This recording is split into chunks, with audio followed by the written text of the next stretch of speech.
আসসালামু আলাইকুম। পুঁই শাক তো কম বেশি সবাই পছন্দ করি, তবে পুঁই শাকের ফল খেয়েছেন কি? পুঁই শাকের সাথে এরকম পুঁই ফল হয়, এটা থেকে পুঁই শাকের বীজ হয়। এই পুঁই শাকের ফল খেতে কিন্তু দারুণ মজা। পুঁই শাকের এই ফল দিয়ে নিরামিষ এবং আমিষ দুই রকমের দারুণ স্বাদের তরকারি অথবা ভাজি হয়। আজ আমি আপনাদের সাথে পুঁই শাকের ফলের দারুণ একটা সবজি রান্না শেয়ার করব।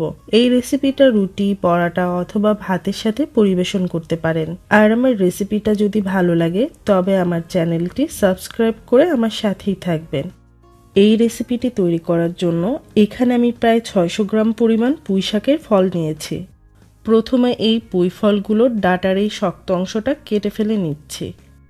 আর এই ডাঁটাটা বড় অথবা ছোট রাখবেন সেটা একদম নিজের ইচ্ছা।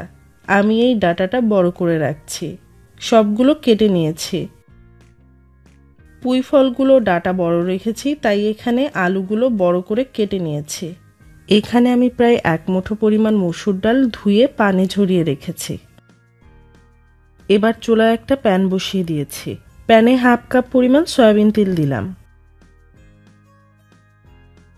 তেল গরম হলে 1/2 চা চামচ পরিমাণ 5 ফোড়ন দিলাম। 2টা শুকনা মরিচ মাঝখান থেকে ভেঙে দিলাম।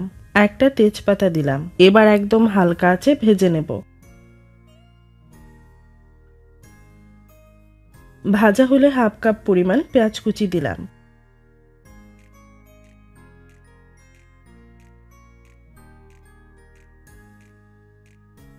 পেঁয়াজটা অর্ধেক ভাজা হলে 3-4টা কাঁচামরিচের ফালি দিলাম। এখন 1 চা চামচ পরিমাণ রসুন বাটা দিলাম।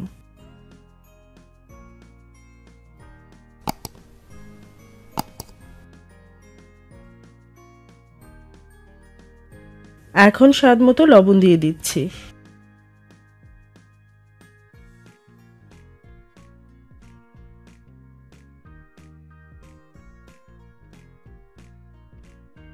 হাফ চা চামচ পরিমাণ হলুদ গুঁড়ো দিলাম।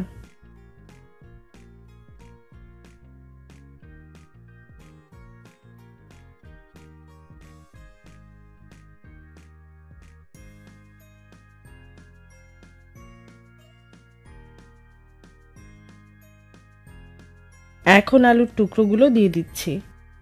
এবার মিশিয়ে নেব।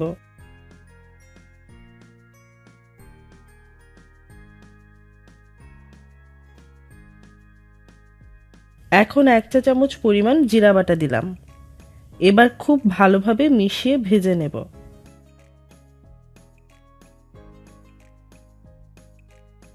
1 চা চামচ পরিমাণ লাল মরিচের গুঁড়ো দিলাম। লবণ ঝাল নিজেদের পছন্দ মতো ব্যবহার করবেন।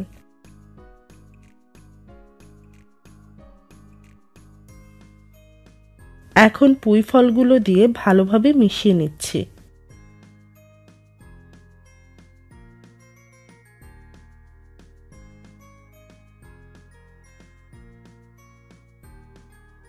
কষানোর জন্য এখন প্রায় 1 কাপ পরিমাণ পানি দিলাম।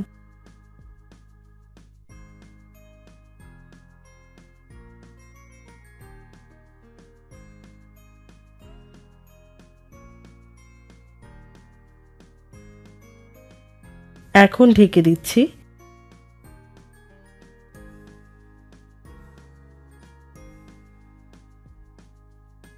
এবার একটু নেড়ে দেব।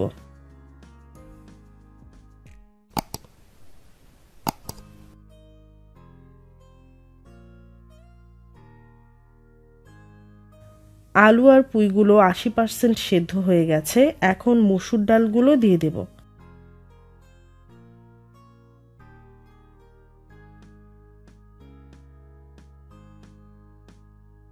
এর মধ্যে আমি আর কোনো পানি ইউজ করব না। এই পানিতে ভাপে থেকে ডালটা ভালোভাবে সেদ্ধ হয়ে যাবে। আর ডালটা আস্ত রাখবো, ঘুটে ফেলবো না।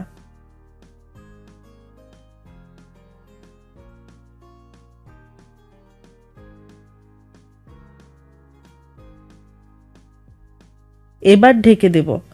ডালটা সেদ্ধ হয়ে গেছে। এবার 2 টেবিল চামচ পরিমাণ ধনিয়া পাতা কুচি দিয়ে দিচ্ছি।